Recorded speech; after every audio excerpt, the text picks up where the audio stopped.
Olá pessoal, tudo bem? Sou o professor Alan Jefferson de matemática do projeto A Prova Timon. Hoje eu estou aqui para discutir com vocês algumas questõezinhas de matemática referente às edições anteriores do Enem, para a gente estar revisando alguns conteúdos e procurando te ajudar nessa jornada. Bacana? Vamos aí para a nossa primeira questão. Veja lá, ele coloca para você a seguinte situação. Um balão atmosférico lançado em Bauru, 343 quilômetros a noroeste de São Paulo, na noite do último domingo, caiu nesta segunda-feira em Cuiabá Paulista, na região de Presidente Prudente, assustando agricultores da região. O artefato faz parte do programa Projeto Hibiscus, desenvolvido por Brasil, França, Argentina, Inglaterra e Itália, para a medição do comportamento da camada de ozônio. E a sua descida se deu após o cumprimento do tempo previsto de medição. Aí ele dispõe para você aqui uma figura, né, onde nessa figura ele coloca para você, né, as informações básicas da questão. Aí mais embaixo ele complementa: na data do acontecido, duas pessoas avistaram o balão. Uma estava a 1,8 quilômetros de posição vertical do balão, lá ó, 1,8, e o avistou sob um ângulo de 60 graus. Está lá, ó, o ângulo de avistamento. Tá? E a outra estava a 5,5 quilômetros da posição vertical do balão, alinhada com a primeira. Né? Ou seja, se você somar lá 1,8 com 3,7, você vai ter lá o 5,5, que é a posição que ele propôs lá para você. Beleza? E no mesmo sentido, conforme se vê na figura, e o avistou sobre um ângulo de 30 graus. Qual a altura aproximada em que se encontrava esse balão? Bom, no caso aí, tá? Ele está pedindo o seguinte, que você calcule essa altura aqui, que eu vou chamar de Hzinho, beleza? Bom, fazendo uma análise da figura, você vai perceber que não é tão complicado você encontrar essa alturazinha, tá? Basta que você utilize aí um pouco de trigonometria, no caso aí das razões trigonométricas no triângulo retângulo. Então, perceba o seguinte, tá? Se você observar bem, você tem aqui um ângulo de 30, né? Ó, você tem aqui um ângulozinho de 30 graus. Analisando o triângulo, você vai perceber que você tem aqui um ângulo de 60 graus. Consequentemente, o suplemento dele vai ser 120 graus. Tá? Ora, então, olhando esse triângulozinho aqui, do balão até o ponto A e o ponto B, você vai perceber que tem um triângulozinho isósceles, né? Ou seja, aqui é 30, aqui é 120. Para fazer os 180, ó, esse ângulozinho aqui também vai ser um ângulo de 30 graus. Show de bola! Com isso aí, você conclui que essa medidazinha aqui vai ser igual a essa, ó. Você tem um triângulo isósceles. Então, aqui você tem, tá, 3,7 quilômetros também. Pronto. Agora que você complementou as medidas no triângulozinho aqui, vamos chamar esse ponto aqui de um ponto R. Então, do balão para R, o ponto A, você tem um triângulo onde você conhece a medida da hipotenusa, a medida de um cateto e quer saber a medida do cateto oposto lá. Bacana? Então, aplicando as razões trigonométricas nesse triângulo aqui em específico, você vai perceber o seguinte, ó. Olha lá como fica interessante. Eu posso estar utilizando aqui tanto, tá, esse cateto quanto esse outro aqui de cima. Fica a seu critério. Vamos utilizar aqui a tangente de 60 graus. Tá? Nós sabemos aí que a tangente do ângulo de 60 graus vai ser igual à medida do cateto oposto, que eu estou chamando de Hzinho, sobre o cateto adjacente, que é 1,8. Ora, mas a tangente de 60 graus é igual à raiz quadrada de 3, certo? Que vai ser igual a h sobre 1,8. Ora, multiplicando cruzado, ou seja, meio pelos extremos, eu posso dizer que h é igual a 1,8 vezes raiz de 3. Aí você se pergunta, professor, e essa raiz de 3 é aproximadamente quanto, tá certo? Porque as alternativas lá, tá? Elas não entregaram lá em função da raiz de 3. Então, quando você fizer os cálculos aqui, você vai descobrir que a altura vai ser 1,8 E essa raiz de 3 é aproximadamente 1,7. Tá? Bom, multiplicando aí 1,8 vezes 1,7, você vai encontrar que a sua altura vai ser aproximadamente de 3,1 metros. Bom, batendo aí com a alternativa C. Bom, aí você vai se perguntar assim, professor, tudo bem, como é que eu faço, tá? Se ele não entregou na questão o valor, para eu calcular bem aqui essa raiz de 3, se eu não souber ela de cabeça, tá? Como é que eu faço para encontrar ela aqui? Bom, quem assistiu a minha aula anterior, né, viu que eu dei uma técnicazinha para que você calculasse isso aí, né? Como é que você calcula? Então, vamos colocar aqui uma observaçãozinha aqui no canto, ó. Atenção aí. Basta que você entenda o seguinte, que a raiz quadrada de um número n qualquer, tá certo? É uma dicasinha importante para você, será esse número n, o mesmo número n que está lá, mais o quadrado perfeito mais próximo dele, que eu vou chamar aqui de Q, dividido por 2 vezes a raiz quadrada desse quadrado perfeito. Tá certo? Então, por exemplo, se você quer calcular a raiz de 3, né, o valor aproximado dela, você vai ter isso aqui, ó, a raiz quadrada de 3 vai ser igual ao próprio número 3, somado. Quem é o quadrado perfeito mais próximo de 3? Você vai lembrar, o quadrado perfeito é aquele que tem raiz quadrada exata, então isso aqui vai ser 4. Tá? Dividido por 2 vezes a raiz quadrada desse 4. Ou seja, 3 mais 4 vai ser 7. Raiz de 4 é 2, 2 vezes 2, 4, né? Então, você tem aí 7 dividido por 4, que vai dar aproximadamente aí 1,7. Aí, que foi o valor que nós usamos aqui, tá certo? Na resolução de nossa questão. Perceba que não é uma questão difícil, tá certo? Ela não é uma questão trabalhosa, tá? Ela requer apenas que você tenha conhecimentos básicos sobre as razões trigonométricas no triângulo retângulo. Aquela nossa famosa tabelinha, né? Ou seja, calcular o seno, cosseno, tangente do ângulo de 30 graus. Beleza? Vamos aí para a nossa próxima questão. Na questão seguinte, né, também uma questão cobrada em edições anteriores do Enem, ele coloca para você o seguinte aí. Raios de luz solar estão atingindo a superfície de um lago, formando um ângulo X com a superfície, conforme indica a figura. Em determinadas condições, pode-se supor que a intensidade luminosa desses raios na superfície do lago seja de aproximadamente, tá certo? Ix igual a K que multiplica seno de x, sendo K uma constante. E supondo-se que x está entre 0 grau e 90 graus. Então, esse ângulo aqui, x, que ele está colocando para você, né, que é a proposta final dele aí, ó, esse ângulo x, ele vai ser um ângulo, tá certo? Maior que 0 grau e menor que 90 graus. Tranquilo? Aí ele pergunta, quando x é igual a 30 graus, a intensidade luminosa se reduz a qual percentual do seu valor máximo? Ou seja, se a inclinação aqui ó, for 30 graus, beleza? Qual vai ser esse percentual de inclinação, essa de intensidade luminosa que ele vai ter bem aí? Bom, substitui direto na fórmula. Ó, ele disse lá para você, né, que a intensidade luminosa vai ser isso aqui, ó.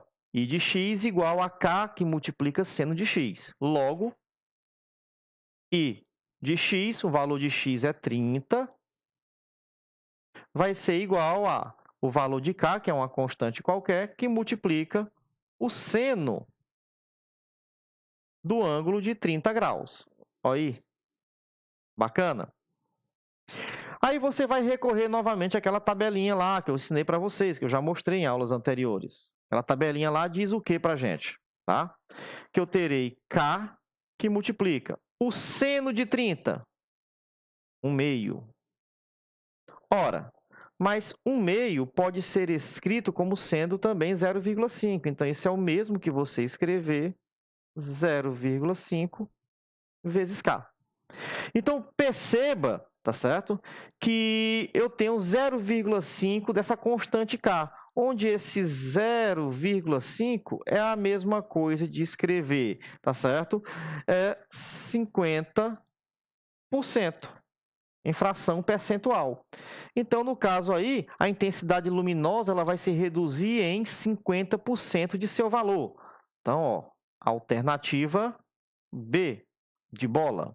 Tá? Para quem tem dúvida em como escrever a fração percentual, é só você lembrar o seguinte, que toda vez que você escreve, vamos botar aqui uma observaçãozinha, ó lá para você. Toda vez que você escreve lá, tá certo? Um número x em porcentagem, recorde, esse número x em porcentagem é o mesmo que x dividido por 100, certo? Então, se eu escrevo para você, por exemplo, 25%, 25% é a mesma coisa de 25 sobre 100, que se você simplificar, equivale a 1/4, tá? Que é a mesma coisa em números decimais, 0,25. Então, você pode representar uma fração percentual, tá? Tanto na forma decimal quanto na forma fracionária. Basta entender que porcentagem é uma divisão por 100. Beleza? Questãozinha interessante, tá certo? E boa de ser discutida, né? Espero que vocês tenham entendido direitinho aí. Nossa próxima questão aí, a questão de número 3. Pessoal, vamos lá para a terceira questão. Veja o que ele diz lá. Um casal realiza um financiamento imobiliário de 180 mil e a ser pago em 360 prestações mensais, com taxa de juros efetiva de 1% ao mês. A primeira prestação é paga um mês após a liberação dos recursos e o valor da prestação mensal é de 500 mais juros de 1% sobre o saldo devedor. Saldo devedor é o valor devido antes do pagamento. Observe que a cada pagamento, o saldo devedor se reduz em R$ 500. E considere que não há prestações em atraso. Beleza. Efetuando o pagamento dessa forma, o valor em reais a ser pago ao banco na 10ª prestação é de... Bom, perceba que o valor total do imóvel, né, vai ser de R$ 180 mil. Está lá. Bom, e até a 10ª prestação, ou seja, se eu considerar um prazo, tá certo?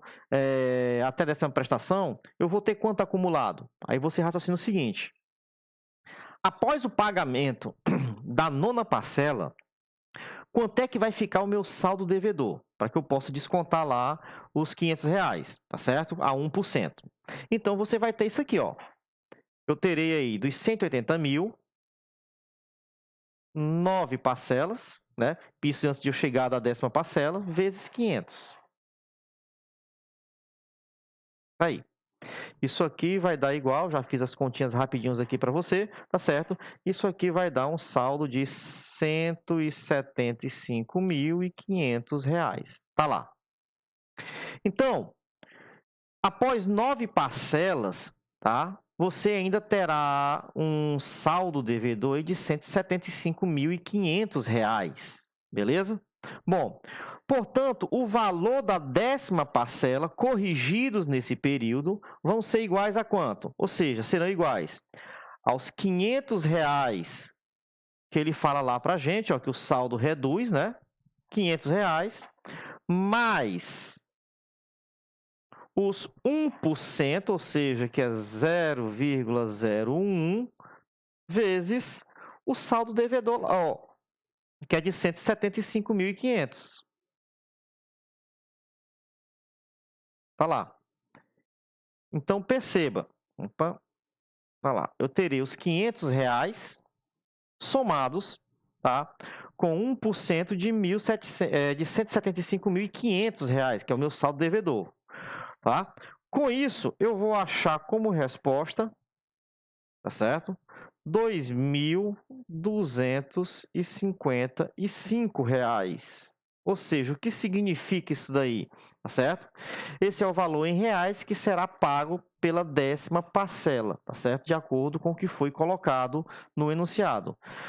Correspondendo, então, à alternativa, né, 2.255, alternativa D. de dado. Tá lá.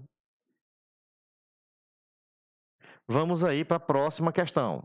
A questão de número 4. A questão de número 4, ela envolve aí alguns conceitos de trigonometria, né? De geometria plana, né? Desculpem. Vamos lá. Então, o que você vai providenciar aqui? Vamos procurar entender o que ele coloca para você na figura, né?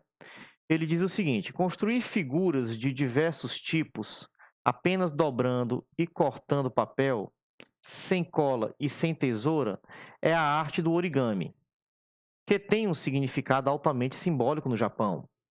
A base do origami é o conhecimento do mundo por base do tato.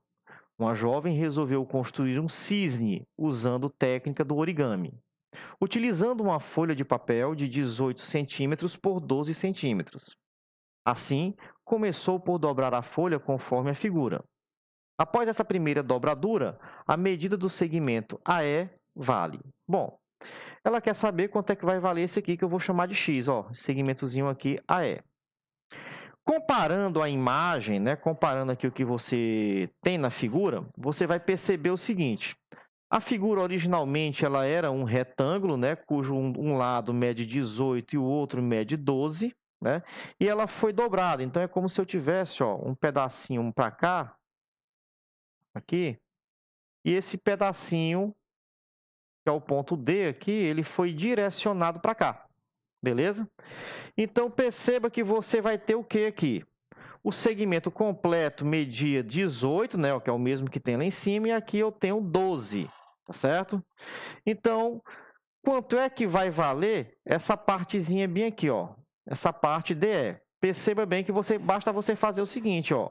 Você pega lá o comprimento, que é 18, essa medidazinha aqui, ó, será a medida 18 menos os 12. Beleza? Que vai ser igual a 6. Então, ó, esse comprimento é D, vai valer 6. Bom, como ela foi dobrada sobre esse vérticezinho A bem aqui, ó, a medida do comprimento AD não mudou. Então, ou seja, se aqui vale 12, quando eu fiz a dobradura para cá, aqui também passa a valer 12. Tá? Continua valendo 12. E eu tenho na minha figura aqui um triângulo retângulo, ó. Tá lá. Para responder agora, para calcular o valor de x, que é o valor que ele quer, basta que a gente aplique teorema de Pitágoras, né?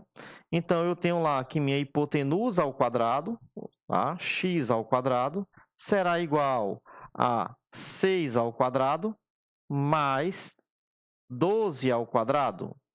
Isso implica dizer que x ao quadrado vai ser igual a, tá certo? 36 vezes 144. Ora, tá fácil você calcular. X vai ser igual a raiz quadrada de 36 vezes 144. Lá, x vai ser igual a raiz de 36 é 6, raiz de 144 é 12. Beleza? Então, você tem lá 36, tá certo? No caso aqui, 6 vezes 12. Só um momentinho aqui, deixa eu corrigir aqui que eu falhei aqui numa questão. Só um momentinho, pessoal. Fiz uma continha errada, vamos corrigir. Tá lá, pronto. Então, eu tenho lá x ao quadrado, ou seja, 6 ao quadrado mais 12 ao quadrado. Então, nós teremos aí que 6 ao quadrado será igual a 36 vezes 12 ao quadrado, 144. Tá? E aqui a gente tem um sinalzinho de mais. Pronto. Agora é fazer essas continhas aí. Rapidinho aqui nós temos que x ao quadrado vai ser igual a 144 mais 36 vai dar igual a 180. Tá lá? Agora sim. Pronto. Calculando a raiz quadrada de 180, você vai ter x igual a raiz de 180, que fatorando vai ser igual a quanto? Ó, pega lá o 180, para quem não sabe fatorar, e faz a seguinte divisão, ó. 180 por 2 vai dar 90. 90 por 2, 45. 45 por 3, 15. 15 por 3, 5. 5 por 5, 1. Então, nós teremos aí 2 vezes 3, que multiplica 5. Então, ou seja, x vai ser igual a raiz quadrada de 2 ao quadrado vezes 3 ao quadrado vezes 5. Tá aí?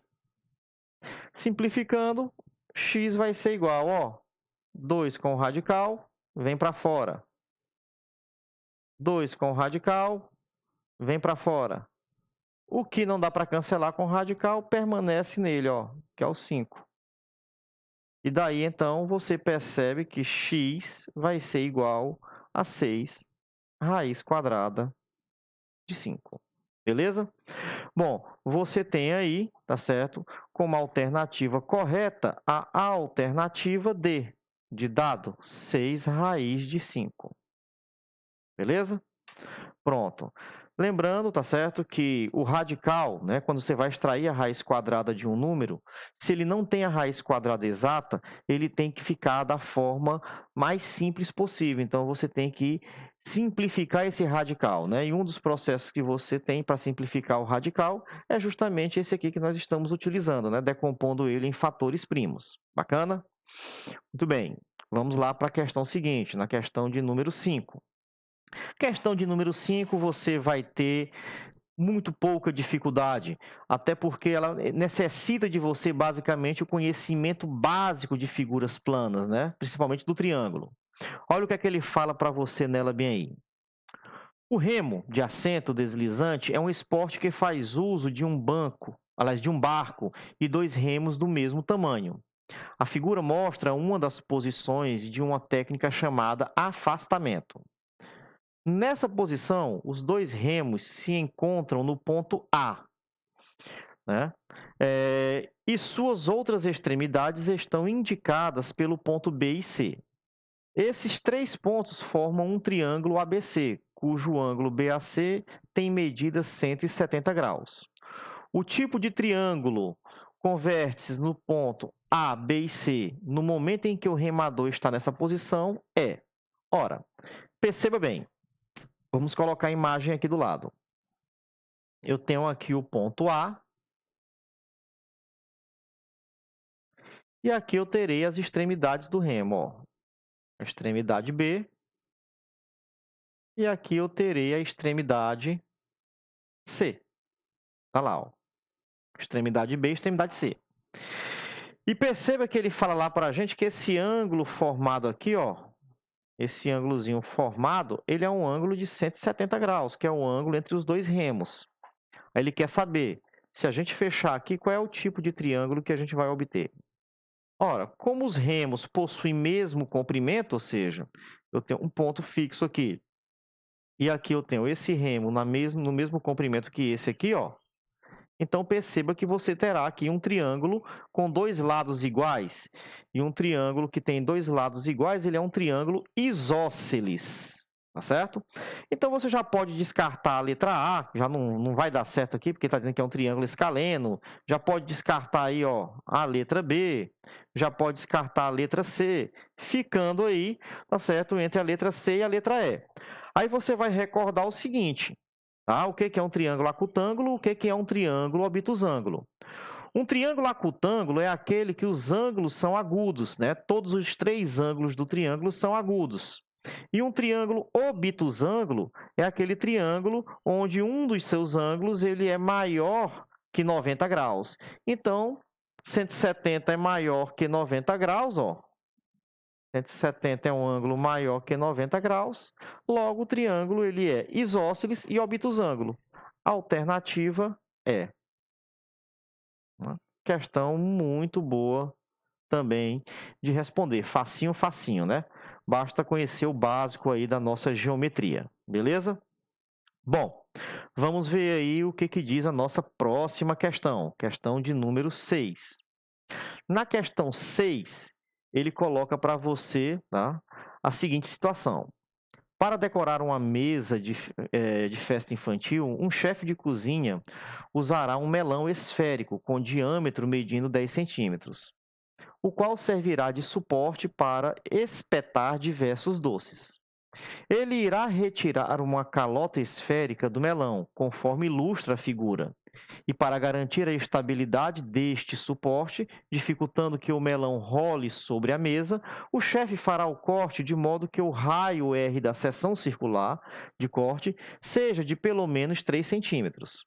Por outro lado, o chefe desejará dispor da maior área possível da região em que será afixado os doces. Para atingir todos os seus objetivos, o chefe deverá cortar a calota do melão numa altura H, em centímetros quadrados, igual a. Bom, galerinha, no caso aqui, ele está falando de um elemento específico da esfera. Então, o que é uma esfera? Tá certo? É como se fosse uma bola de futebol, uma laranja que se assemelha a uma esfera.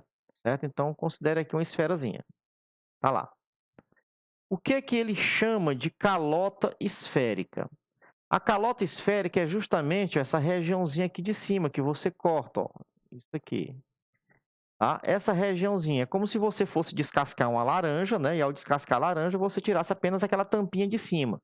Aquela tampinha é o que a gente chama de calota esférica, tá? E na figura aqui, ó, aqui é a calota esférica. Bacana? E perceba, né, que a calota esférica vai ser justamente essa partezinha de baixo aqui, ó, essa regiãozinha que ele destacou aqui, indicando pela altura, que é a distância que é o que ele quer saber, que é essa distância aqui, ó, desse ponto até essa extremidade aqui. Bacana?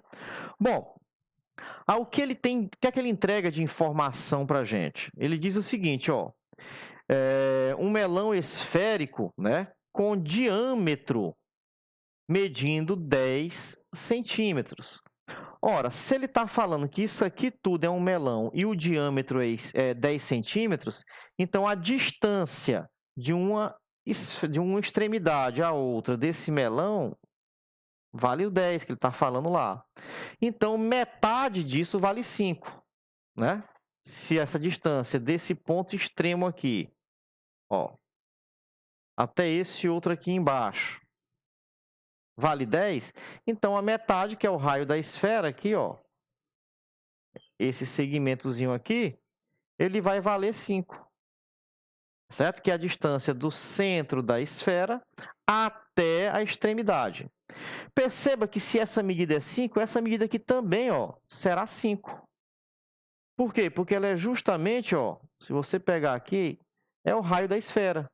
É a distância do centro da esfera até a extremidade dela. Vale 5 unidades. Beleza? Bom, e o que mais ele disse para a gente? Ele diz que o raio da secção circular do corte seja de pelo menos 3 centímetros. Essa secção circular é justamente essa áreazinha aqui, ó, essa região que ele coloca aqui para você, ó.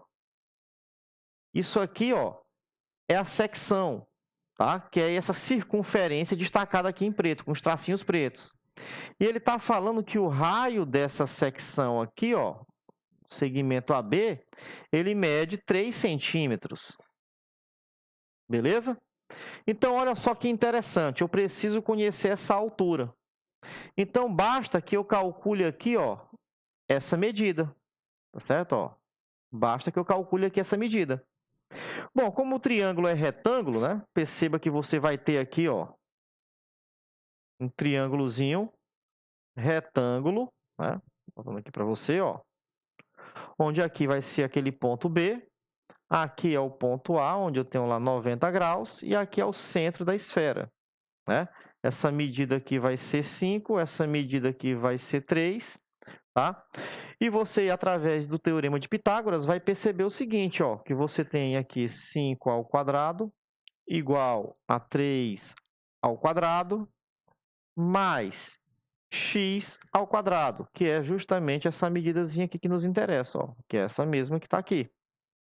Bom, desenvolvendo essas continhas aí, você tem que x ao quadrado vai ser igual a 25 menos 9. x ao quadrado vai ser igual a 16. Logo, x vai ser igual a 4.